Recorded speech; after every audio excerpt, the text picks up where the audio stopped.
Samantala sa ibang balita, tapos na ang deadline para mag-consolidate o sumali sa mga kooperatiba o korporasyon ang mga PUV operator. Ang mga hindi umabot sa deadline, makakapasada pa kaya? Makakapanayam natin ang chairman ng DOTR Office of Transportation Cooperatives na si Jesus Ferdinand Ortega. Magandang umaga po, Ginoong Ortega. Happy New Year po.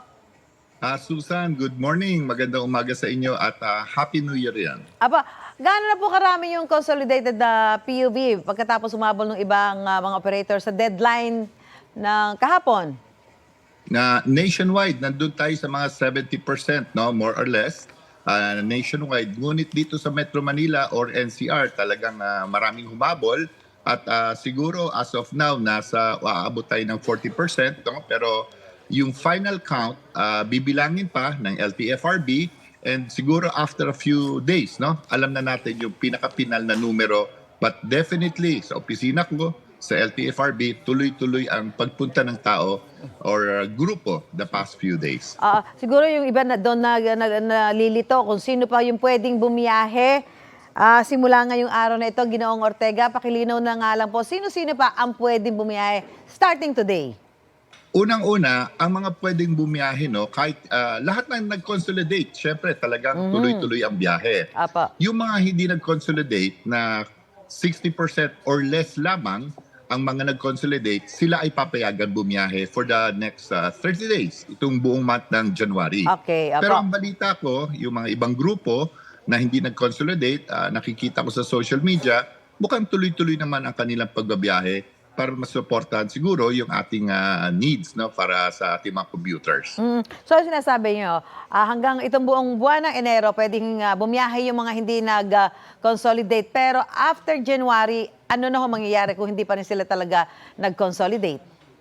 Definitely, yung mga hindi nag-consolidate, last day nga is kahapon. So yung mga operators to, yung mga operators na hindi nila consolidate yung kanilang prangkisa, ay talagang hindi na sila pwedeng babiyahe yung kanilang sasakyan. Pero bibigyan natin sila ng due process, mga 30 days.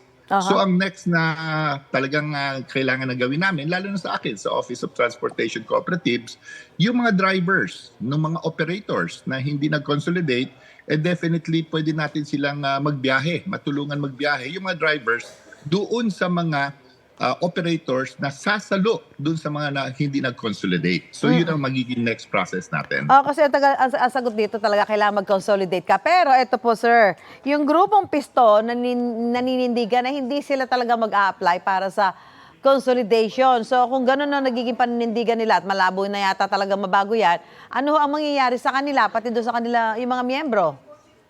Yung dalawang grupo po, no, yung Piston at saka yung isang grupo po, talagang mukhang matagal naman nilang na desisyonan na hindi talaga sasama sa consolidation. So yun po mangyayari sa kanilang mga operators, talagang hindi na sila pwedeng bumiyahe po dahil hindi nga sila nag-consolidate. Pero yung mga drivers po, pwede po yan saluin ng mga operators na nag-consolidate. So magkakaroon pa po sila ng tsansa na magkatrabaho doon sa mga operators na nag-consolidate na sasalo sa mga ruta na hindi nag-consolidate. So ang ibig sabihin Ginoong Ortega, halimbawa po yung Piston, yung grupo na yung ayaw nila, pero may mga miyembro sila na gustong mag-consolidate dahil gusto nila wag maapektuhan ang kanilang hanapbuhay. Pwede silang lumipat ng ibang operator, ganun po, na hindi miyembro ng Piston. Okay. Kasi tandaan po natin, ang nagko-consolidate ay mga operators. Sila yung may-ari ng prangkisa. Ibang kwento naman po yung mga drivers na mas marami. Okay. So yung mga drivers, sa ruta na yan, kunyari, example, hindi nag-consolidate yung kanyang operator. Then, magkakaroon ng special permit or rather later on, ibibigay yung ruta na yun sa mga nag-consolidate. So malamang, yung driver na yon ay magiging driver siya sa panibagong operator. Ibang operator. So yun po yun. Apo. So kung sakali nga po itong grupong Piston, hindi. Malaking grupo din ho. Aminin natin, medyo malaking grupo itong Piston. Marami silang miyembro. Paano natin matitiyak na hindi mapipilay ang ating pampublikong transportasyon kung meron pa rin umaalma dito ho sa ating PUV modernization? Iklaro lang po natin, no? More than 70% na po ang nag-consolidate. So majority na po ang nag-consolidate kung titingnan po natin yung numero ng mga kaibigan natin sa Piston.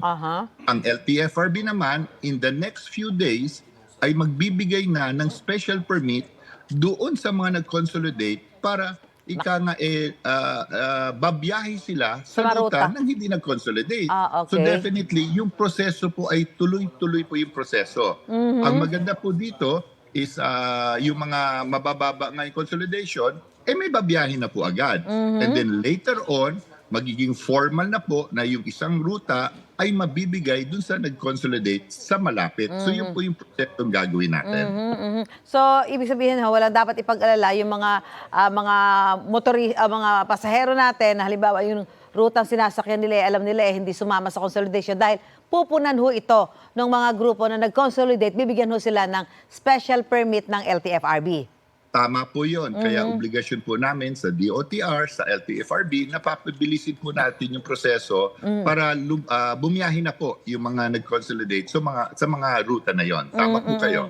Apo. Ginoong Ortega, pinagkokomento po ng Supreme Court ang DOTR sa mga petisyon para ipatigil ang PUV modernization. May sagot na ho ba dito ang DOTR?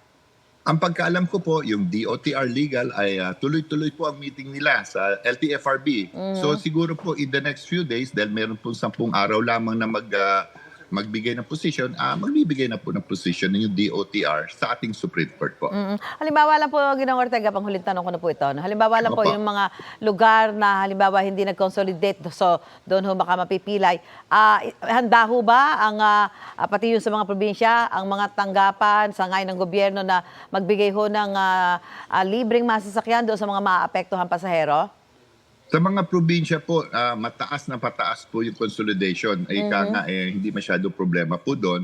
Dito sa NCR, nakatutok na po tayo with DILG po sa mga LGUs, MMDA, PNP.